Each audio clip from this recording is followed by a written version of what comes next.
I never thought I'd open her laptop, not because I respected her privacy, but because I trusted her. God, what a dumb FE move. It was Tuesday night. I was lying in bed. She was in the shower, probably rinsing off someone else's sweat, now that I think about it. Her MacBook was open on the dresser, and something caught my eye. A draft email. Not sent yet. Like it was begging me to read it. Like fate wanted to break my ribs from the inside out. It said, "With you, I feel like a woman. He's just an ATM." That was it. No, hello. No, dear. Just that raw, sliced open insult, written like she was texting a friend about brunch. Signed with a heart emoji and yours, Haley. Haley, my wife. The woman I met at Duke. The one who said she wanted to build a life with me. Build, not bleed. I didn't touch her laptop again. Didn't scream. Didn't slam the door. I closed it slowly like I was tucking in a child. Then I got up, walked into my home office, and stared at the screen for 3 hours. Stared at numbers. Bank accounts. Business partnerships. Her gym schedule. Everything I could find. I had to become colder than the betrayal. By morning, she was kissing me on the cheek like she hadn't just gutted me in 10 words. "You're quiet today, baby," she said, tying her robe like she was about to shoot AF *****ing commercial. "Just tired," I lied. I should have gotten an Oscar. But what she didn't know was that I wasn't just some sleepy husband. I was preparing to kill. That day, I froze every joint account. I pulled the plug on her cards, even the secret ones she thought I didn't know about. I transferred my ownership in the business to my most vicious rival, Aiden Graves, a man I knew would gut the place dry and fire everyone, including her lover, her alpha, her goddamn real man. I didn't tell her I knew. Not yet. I wanted to see her squirm. I wanted to see if she'd keep lying while the floor beneath her cracked open inch by inch. She called me that afternoon while I was driving. "Hey babe, I think my card got declined at Bloomingdale's. Can you check it?" I smiled through the phone. Must be a glitch. Try the Amex. "Oh yeah, good idea. Love you." She still had the nerve to say that. The next day, she started spiraling. "Did you move some money?" "I can't access anything. It's saying the account's frozen." I told her I'd talk to the bank. That night, I watched her toss and turn, pretending to sleep while she Googled bank account frozen by spouse and legal rights wife cheating. I swear, I could smell the panic on her skin. She didn't ask me directly. Not yet.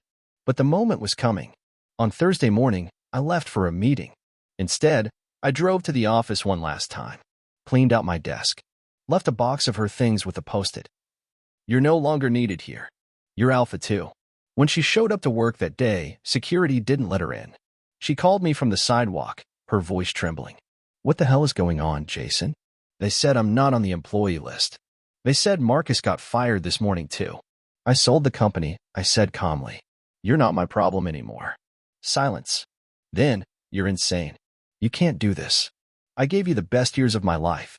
I almost laughed.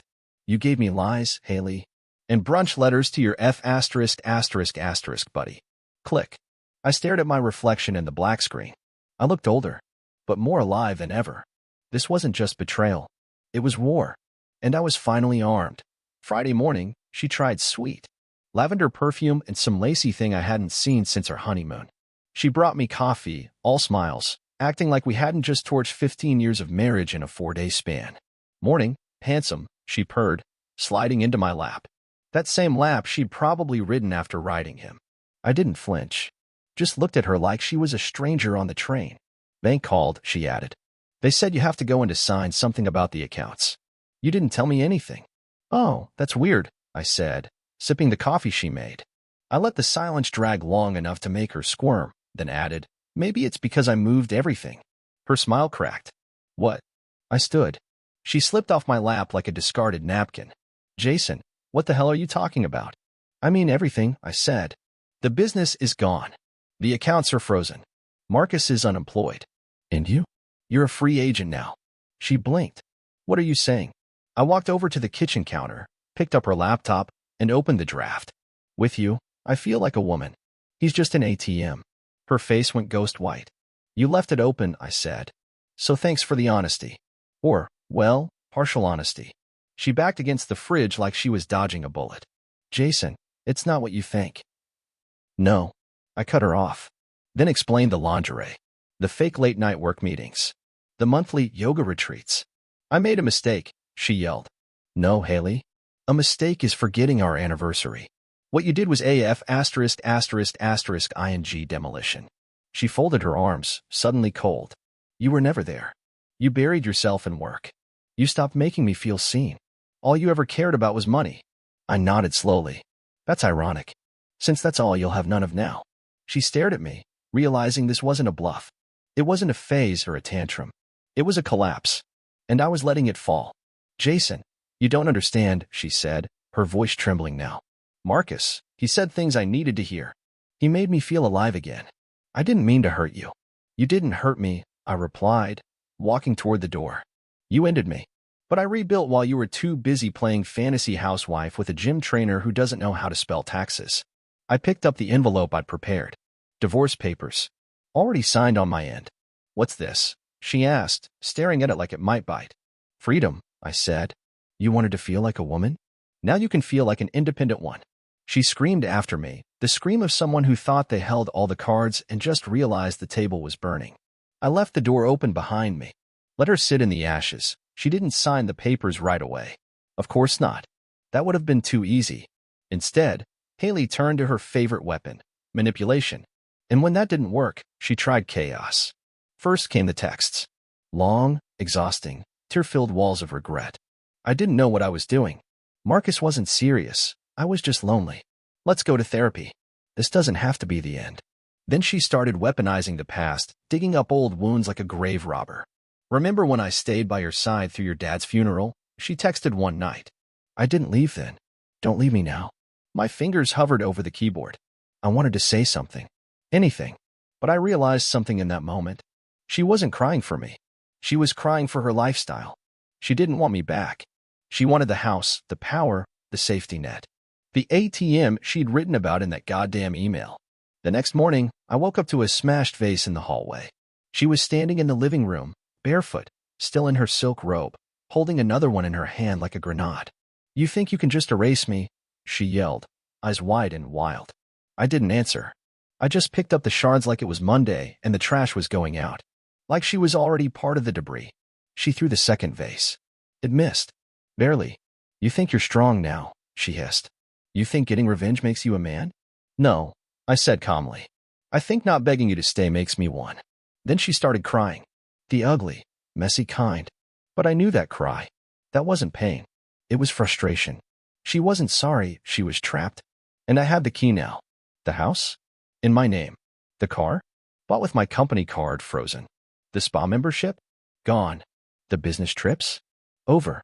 Marcus had called me, by the way, 2 days after the company sale. He didn't know I owned the building his new employer operated in. Or used to. They were evicted on Wednesday. Bro, he said over the phone. You gotta be kidding. I lost my job, and now my ************************************************************* I didn't say a word. Just say a word. Just let him scream into the void until he hung up. By the end of the week, Haley moved into a hotel. She slammed the door behind her like she still had the upper hand. The silence she left behind? Delicious. But I knew this wasn't over. Not by a long shot. Women like Haley don't disappear quietly. They circle. They scheme. They come back when you least expect it, and they always bring poison. Still, I wasn't scared. She thought I was the ATM? Let her try making withdrawals now. It took exactly 11 days. That's how long she lasted on her own. On the 12th morning, I came back from the gym and saw her car in the driveway, parked like it belonged there. Like she still belonged. I walked in slow, calm, careful. She was sitting on the couch, barefoot again, like always, with 2 suitcases and a smug smile. Like nothing had happened. Like the last 2 weeks were a bad dream, and I was just supposed to hand her a cup of coffee and forget she ever spit in my face. Jason, she said softly, we don't have to destroy each other. I dropped my gym bag. Didn't even look at her. Too late for that, Haley. The fire's already halfway through the house. She stood, walked toward me, tried to touch my arm. I stepped back. She laughed. You're really going to throw away 15 years because of one mistake? I looked her dead in the eye. No, I'm throwing it away because of 100 little choices you made that led to that mistake. You think this is about Marcus? It's about every lie. Every late night. Every time you rolled your eyes when I walked into a room like I was some boring old dog you had to keep feeding. Her eyes flashed. The softness evaporated. Oh, so now you're a victim? Jason, you worked 80-hour weeks. You were emotionally dead for years. I begged for your attention. No, I snapped, my voice finally cracking through the calm. You begged for adoration. And when you didn't get it, you went sniffing for it like a stray dog. Don't sell your betrayal as my failure. That did it. The rage broke through her mask. You think you're some kind of hero now, she spat. Everyone's going to know what you did. You think people won't talk about how you ruined your own wife? Sold your business just to get back at her. I smiled. Good. Let them talk.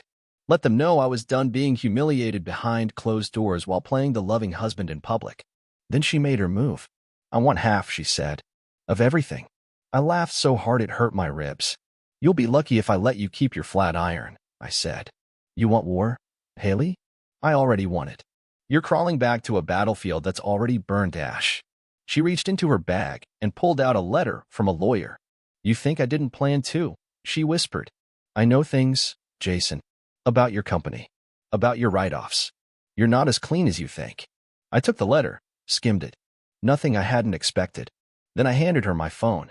Opened the voice memos app. Here, I said. Press play. She did. And there it was, her own voice, telling Marcus how she was going to bleed me dry after the divorce. That she'd cry in court and play the sad little wife who gave everything for love. That I'd be done by the time she was finished. Her hands started shaking. You recorded me? I stared cold. Like you said, Haley, we don't have to destroy each other. But if you bring hell to my doorstep, don't be surprised if I answer with fire. She left again. No words this time. Just the sound of her heels pounding the floor. The silence after the door slammed felt different this time. Final point, 3 weeks passed. Quiet, like the eye of a hurricane. I stopped checking my phone for her messages. Stopped imagining her voice behind every spam call. My workouts got heavier. My meals got quieter. The house finally felt like mine. Then one night, just past midnight, I heard a knock on the door. Ghosts don't knock. But she did. I opened the door slowly, expecting the police, maybe a neighbor, hell, even Marcus with a bloody lip and a bruised ego. But no. Haley. Standing there in a hoodie, no makeup, no games. Just swollen eyes, cracked lips, and a face that looked like she hadn't slept in days. I should have slammed the door. Should have laughed in her face. But curiosity? That's a hell of a drug. She looked up at me like a stray in the rain. Please. 5 minutes.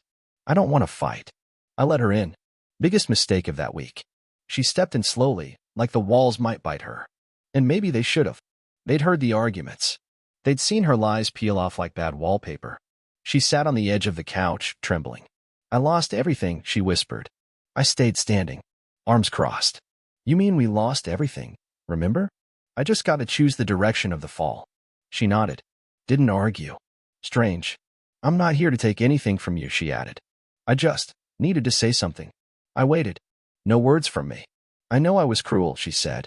I know I lied. I used you. I wanted to feel powerful again, and I mistook your loyalty for weakness. I didn't think you'd do anything. And when you did, you didn't scream or cry. You just erased me. That part she said like it still haunted her. Like the worst punishment I gave her wasn't revenge, it was silence. I've been staying in my sister's guest room. No money, no job. Marcus ghosted me the day after he lost his. I think he was just using me for the perks. Shocker. She continued. I kept thinking about that email you read. The one I never meant to send. That doesn't make it better, I muttered. No, she said. But it makes it real. Because in that moment, that's what I felt. Like you were just there. A machine. But now? Now I realize you weren't just there. You were holding everything up. She looked up at me, tears slipping down her cheeks. I didn't say thank you. Not once. For the house. The nights you stayed up fixing client disasters. The dinners you missed because you were building our future. I didn't answer. She reached into her hoodie pocket and pulled out something small. A ring. Her wedding band. I'm not here to ask for a second chance. Just to say, I destroyed something good. You didn't lose a wife. You shed a leech. I stared at the ring in her palm. The same one I'd slid on her finger 13 years ago with a trembling hand and a heart full of hope. Now it looked like a dead thing. She stood, wiped her face, and placed the ring on the coffee table. I'll go. She walked past me. Paused at the door. I hope you find someone who knows how to see you. Then she was gone. And I was alone again. But for the first time. It didn't feel like a loss. After she left that night, I sat staring at the wedding ring she'd placed on the coffee table. It looked smaller than I remembered, like it had shrunk under the weight of her lies. It was the silence that struck me the most, not the kind that comes when someone walks out, the kind that sinks into the walls, the kind that listens.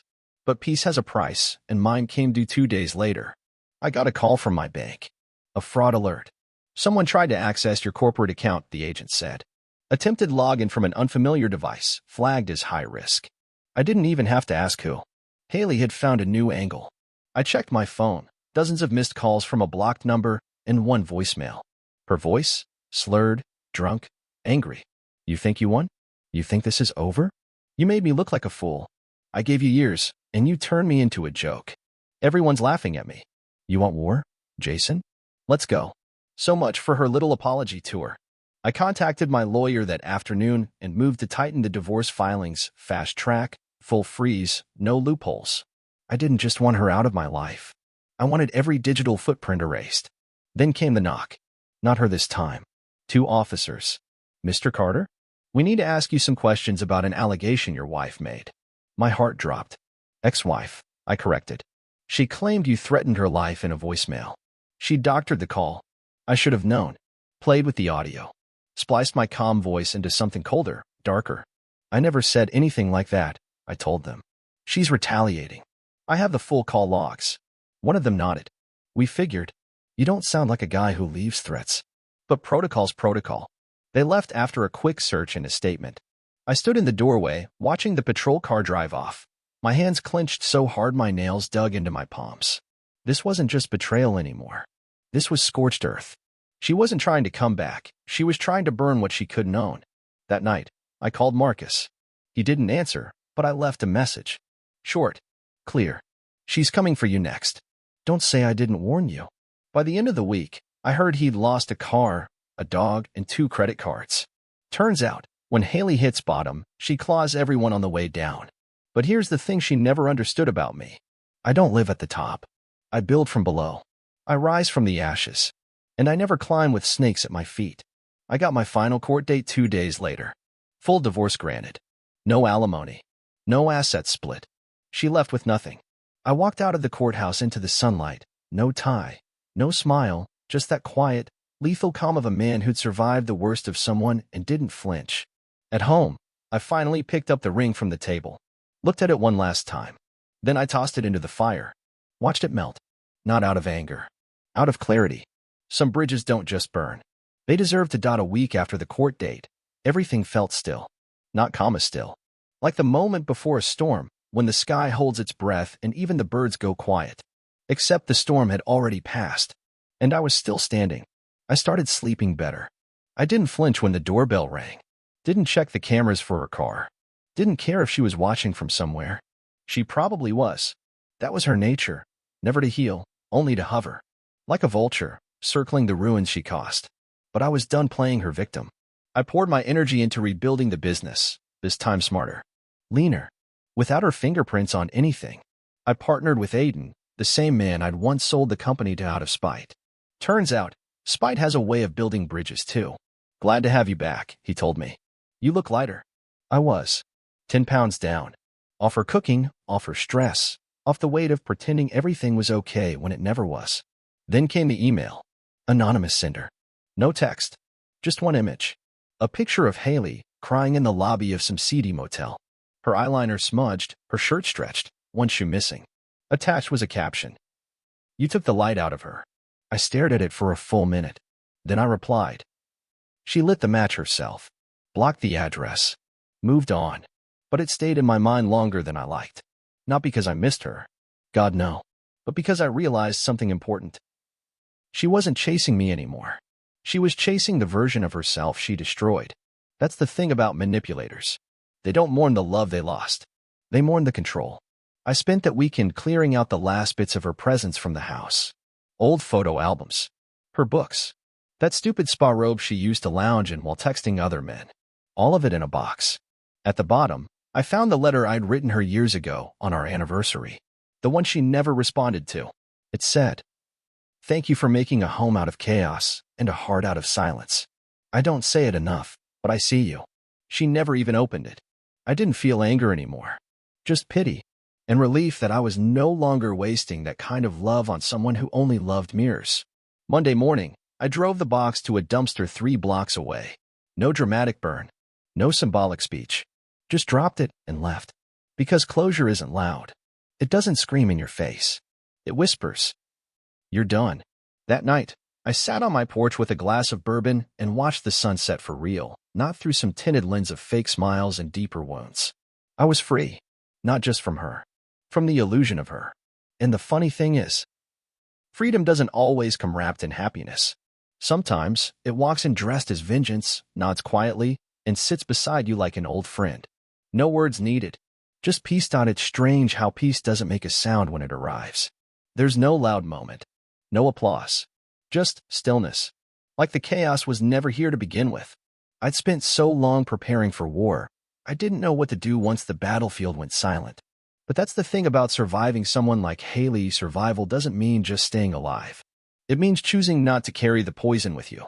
Some nights, I still catch myself glancing at the door, like she might walk in with that fake grin and those crocodile tears.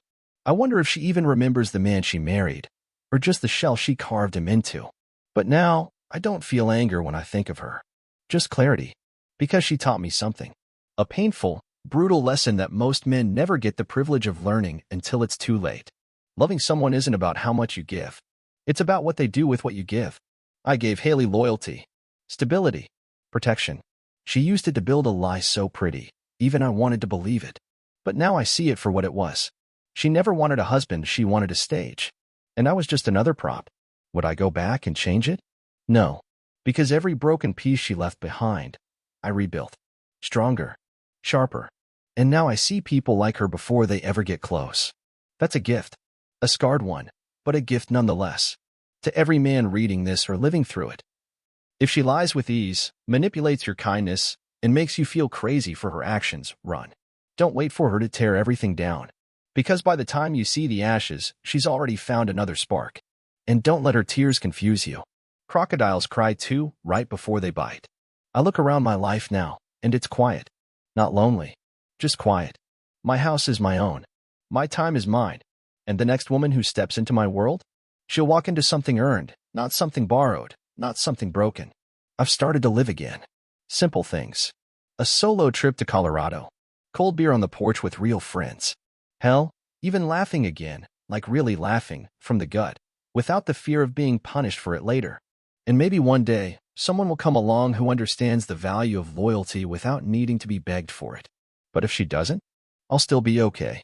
Because I don't need someone to complete me anymore. I'm not an ATM. I'm not an emotional punching bag. I'm not a fallback guy when her fantasy blows up in her face. I'm a man who walked through fire and didn't just survive. I built a home in the ashes. Haley? I don't know where she is now. Maybe still lying to herself. Maybe chasing another man to blame. But I stopped chasing closure the moment I realized. The best revenge isn't ruining her life. It's rebuilding mine. Without her. And I have. Better. Stronger. Wiser. So if you ever get a letter like the one I did, with you, I feel like a woman. He's just an ATM. Don't respond. Just smile. Freeze every account. Sell the business. Watch her alpha lose everything. And walk away. Not because you're heartless, but because you finally remembered who you are.